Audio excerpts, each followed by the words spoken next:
Tu iglesia en casa, jueves. Cuando Dios no se puede explicar. El secreto para confiar en lo que no puedes ver. ¿Alguna vez has intentado explicarle a alguien por qué crees en Dios y te has quedado sin palabras? ¿Has vivido algo tan poderoso, tan real, que sabes con certeza que fue Él, pero cuando intentas describírselo a otro, las palabras simplemente no alcanzan?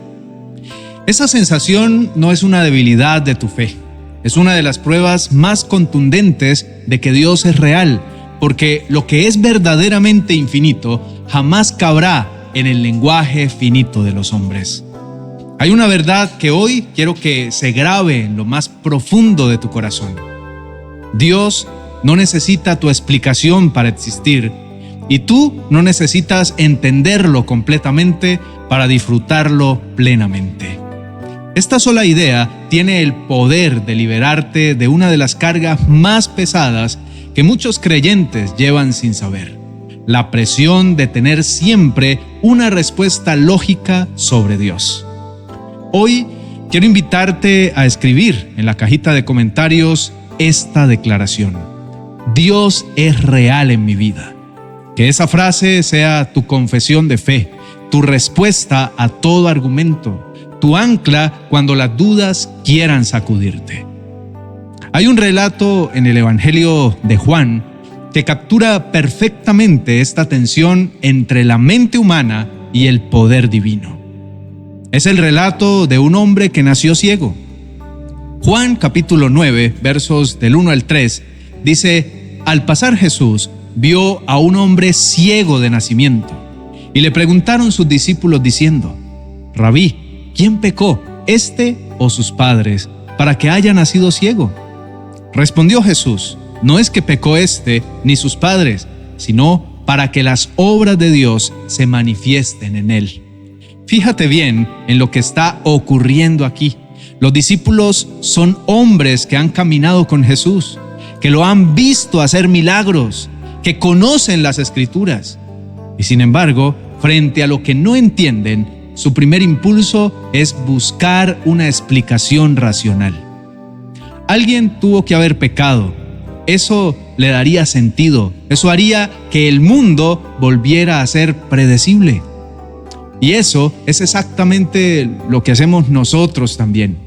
Cuando algo no tiene explicación, cuando algo no nos cuadra, cuando el dolor llega sin aviso, cuando la enfermedad aparece sin razón aparente, cuando los planes se derrumban sin lógica visible, buscamos un culpable, buscamos un error, buscamos una causa que haga que todo vuelva a tener sentido. Pero la respuesta de Jesús desafía completamente ese esquema, porque Él no viene a explicar la situación, sino a revelar que hay un propósito mayor que ninguna mente humana habría anticipado. Aquí está la primera de las grandes revelaciones que este relato nos entrega, y podríamos llamarla la revelación de la soberanía. Dios no puede ser visto, pero sí puede ser sentido. La humanidad siempre ha tenido esta obsesión: ver para creer. La cultura repite sin descanso que la evidencia visible es la única evidencia válida. Y en ese ambiente, hablar de fe parece ingenuo, parece anticuado. Sin embargo, Juan capítulo 3, verso 8 dice: el viento sopla de donde quiere y oyes su sonido, mas ni sabes de dónde viene ni a dónde va. Así es todo aquel que es nacido del Espíritu. Tú no puedes ver el viento, no puedes atraparlo en un frasco, ni medirlo con los ojos. Pero nadie en su sano juicio diría que el viento no existe. Lo sientes en tu piel, ves cómo mueve las hojas, escuchas su sonido entre los árboles. Eso es suficiente evidencia. Y así es Dios. No lo vemos con los ojos físicos, pero lo sentimos con el alma. Hay personas que lo sintieron en el momento más oscuro de su vida, y desde entonces ya nada fue igual. Hay matrimonios que estaban destruidos y algo inexplicable los restauró. Hay enfermedades que los médicos declararon sin cura y que desaparecieron sin explicación científica. Nosotros mismos hemos sido testigos de su poder. Nuestra propia historia es evidencia viviente de que Dios es Dios. Hay una segunda revelación que este relato nos presenta y es la evidencia del testimonio. Lo que Dios hace en ti es tu argumento más poderoso.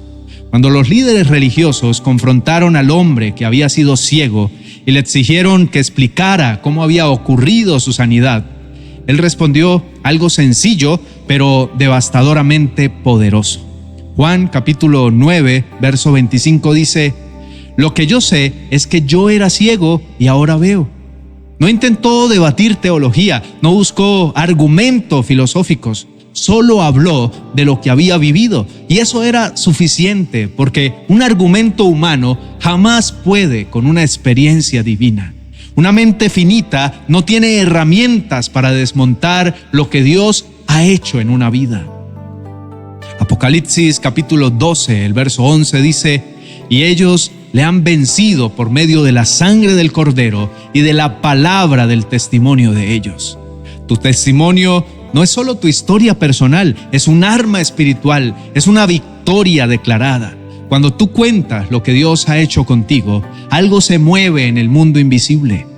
No calles lo que Dios ha hecho. Aunque alguien se burle, aunque otros no lo entiendan, tú di con valentía: yo era ciego y ahora veo. Yo era roto y ahora estoy restaurado. Yo no tenía esperanza y ahora la tengo.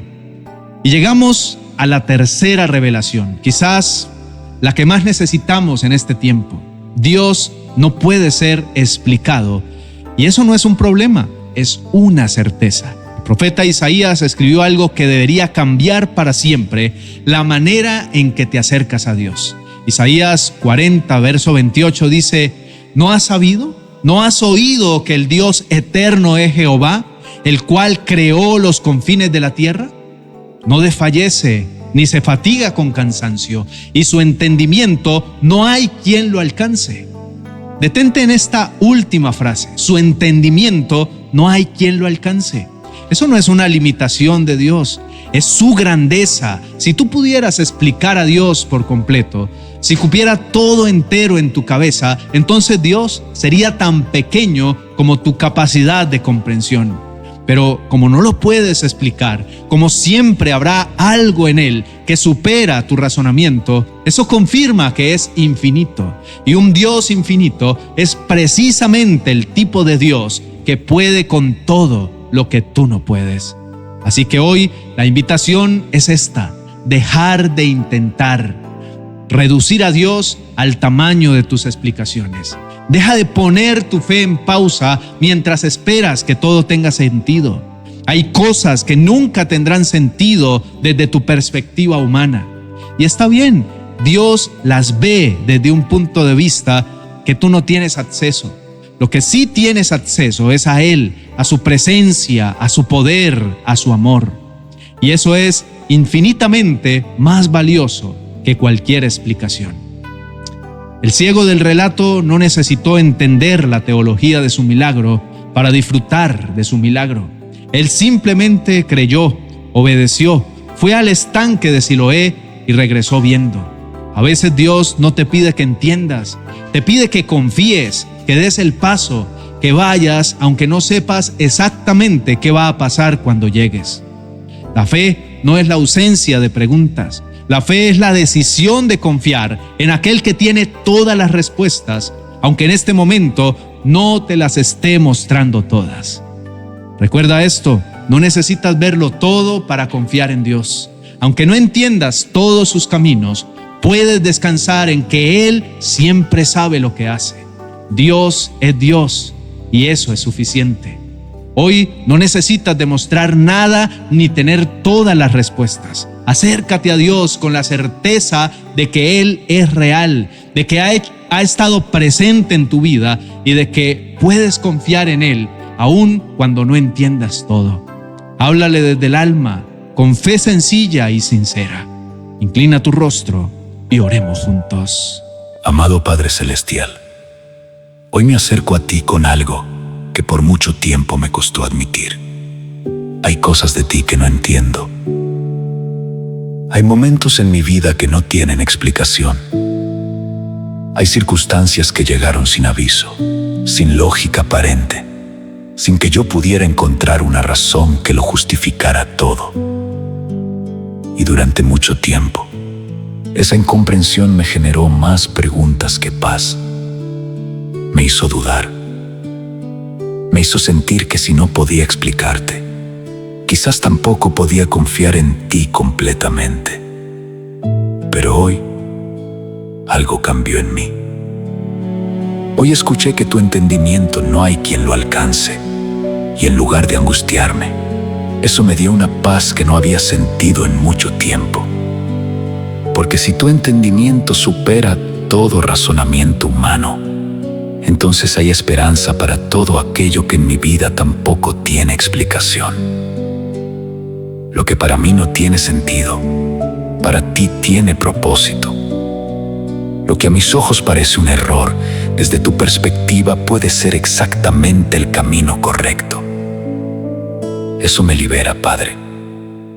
Eso me da permiso de soltar el peso de tener siempre una respuesta para todo. Confieso que he cargado ese peso por demasiado tiempo. He intentado explicarte ante otros. He tratado de hacer que mi fe quepa dentro de argumentos que la gente pueda comprender y aceptar.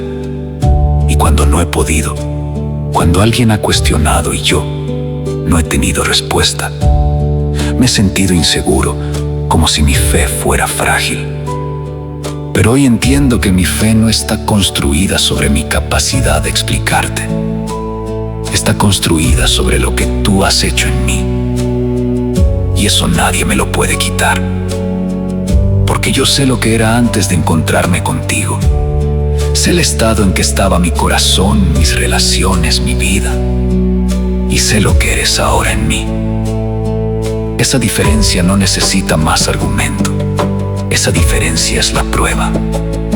Padre, hoy quiero pedirte que restaures en mí la libertad de vivir por fe y no por vista. Hay áreas de mi vida donde aún insisto en querer ver antes de creer.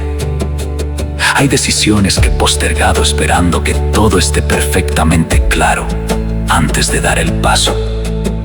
Hay oraciones que he dejado de orar porque no entiendo por qué hasta ahora no han sido respondidas de la manera en que yo esperaba. Perdóname por esos momentos en que he puesto límites a lo que tú puedes hacer, basándome en lo que yo puedo entender. Porque tú no operas dentro de los límites de mi comprensión. Tú operas dentro de los límites de tu poder. Y ese poder no tiene límites. Hay situaciones en mi vida que llevan tiempo sin resolverse y que honestamente ya no sé cómo orar por ellas. Las he pensado tanto, las he analizado tanto, que ya no sé si lo que siento al respecto es fe o simplemente el cansancio de haber esperado mucho. Hoy te las entrego de nuevo, Padre. No porque tenga claridad sobre cómo deben resolverse, sino porque he decidido que tus manos son mejor lugar para ellas que mi mente. Tómalas. Haz con ellas lo que tu sabiduría infinita sabe que es mejor. Yo confío en ti aunque no entienda el proceso. Te pido también que me des el valor de contar lo que has hecho en mí. Sé que hay personas a mi alrededor que necesitan escuchar una historia real, no un sermón elaborado, no argumentos teológicos, sino la historia sencilla y honesta de alguien que estaba perdido y fue encontrado, alguien que estaba roto y fue restaurado, alguien que no tenía esperanza y la recibió de ti. Esa es mi historia, y por mucho tiempo la he callado por miedo a que no me crean, por miedo a que se burlen, por miedo a no tener respuesta para todas sus preguntas. Pero hoy entiendo que no necesito tener todas las respuestas. Solo necesito decir lo que sé. Antes no te conocía, y ahora sí. Antes caminaba solo, y ahora camino contigo. Eso es suficiente. Dame el valor de decirlo sin vergüenza, sin miedo, sin necesidad de que el otro lo acepte para que yo lo crea. Señor, también traigo ante ti aquellos en mi vida que están pasando por momentos que no entienden. Los que están en medio de un dolor que no tiene explicación lógica. Los que han perdido algo o a alguien y todavía están buscando el porqué. Los que han orado y orado y sienten que el cielo está en silencio. Padre, tócalos. Que en este mismo momento algo de tu presencia llegue a ellos. Que aunque no tengan todas las respuestas, puedan sentirte cerca. Porque tú no prometiste darnos siempre una explicación. Prometiste estar siempre con nosotros. Y esa presencia, aunque silenciosa a veces, es real, es suficiente, es lo más valioso que existe. Gracias porque nunca te cansas de nosotros. Gracias porque cuando yo flaqueo, tú no flaqueas. Cuando yo me confundo, tú sigues siendo claro. Cuando yo ya no sé qué creer, tú sigues siendo fiel. Tu entendimiento no tiene fin y tu amor tampoco. Hoy decido apoyarme en eso. Decido caminar tomado de tu mano aunque no vea claramente hacia dónde vamos, porque sé quién me lleva. Y eso es todo lo que necesito saber. En el nombre de Jesús. Amén.